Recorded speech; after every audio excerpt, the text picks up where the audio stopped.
Cancel. Schweezy.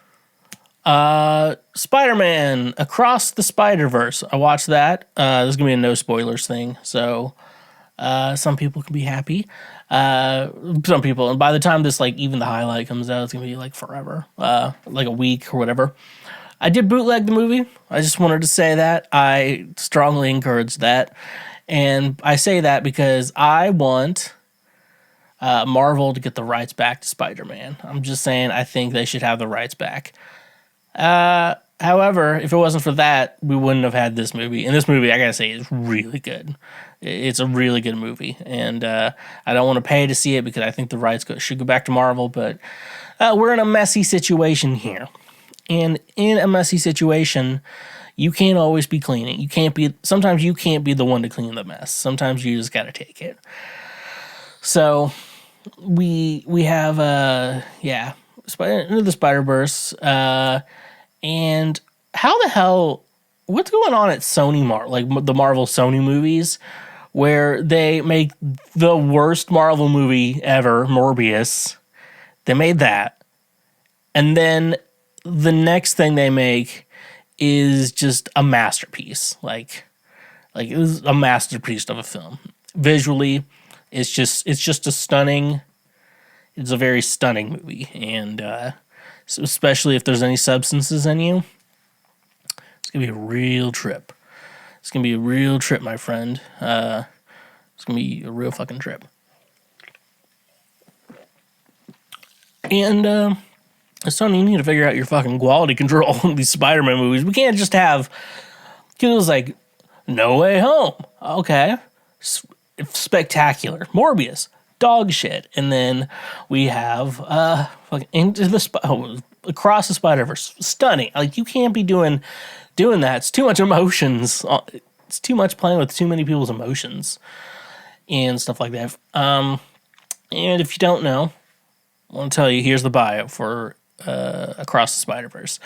After reuniting with Gwen Stacy, Brooklyn's full-time friendly neighborhood Spider-Man is catapulted across the multiverse, where he encounters a team of spider people charged with protecting its very existence. However, when the heroes clash on how to handle a new threat, Miles finds himself pitted against the other spiders. He must soon redefine what it means to be a hero so he can save the people he loves the most. So that's as much as I want to get into spoilers and spoiler-y things.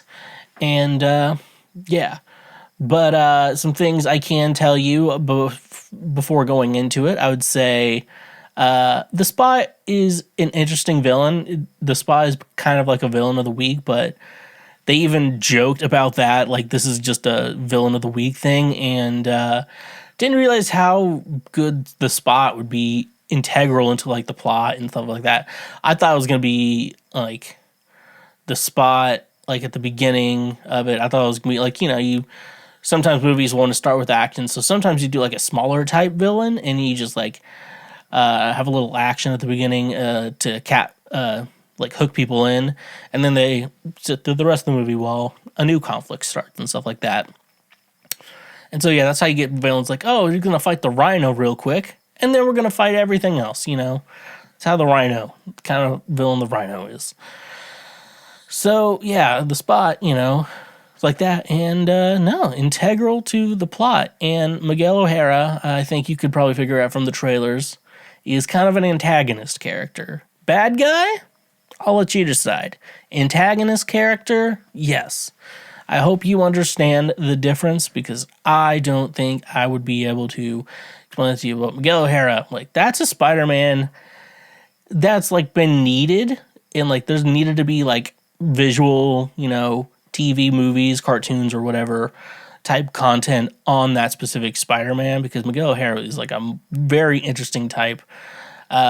It's weird because doing a Spider-Verse movie, because I like how there's like so many variations of Spider-Man characters there are, Spider-Man adjacent characters, and with the Spider adjacent characters, some of them are great characters. Miles Morales, everyone knows, great.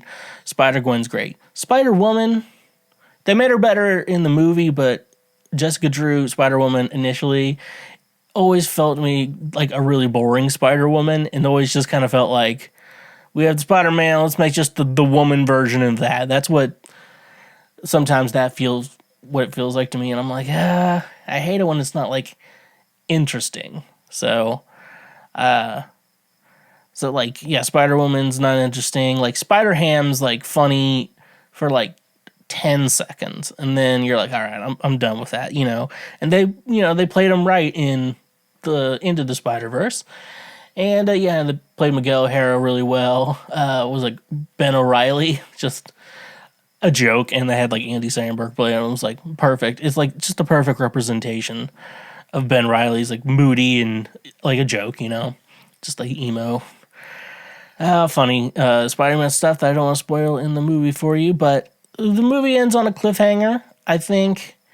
And we all knew there was going to be a part 2, or I guess they changed the name from part 2 to Across the Spider-Verse. So next year we get it. So we knew it was going to end on a cliffhanger, but it kind of felt like there was build-up, and I don't know how they can make a whole movie of just like paying off the build-up from the first movie. So interested to see how it goes from here. And I guess if Sony can do one thing right, it's these movies. Only these movies, not anything live action, but these movies.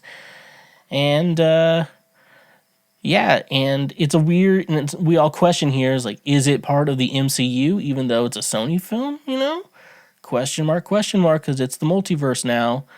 And the good Marvel, has already established the multiverse already, and it has already established some Sony characters from the multiverse into it that was also in this movie, so it's all confirmed to connect technically.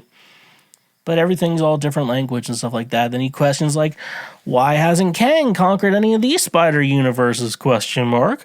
Do they not have the Avengers? There's like just a million universes that are no super people unless they're like Spider-Man adjacent. Like majority of those are just villains.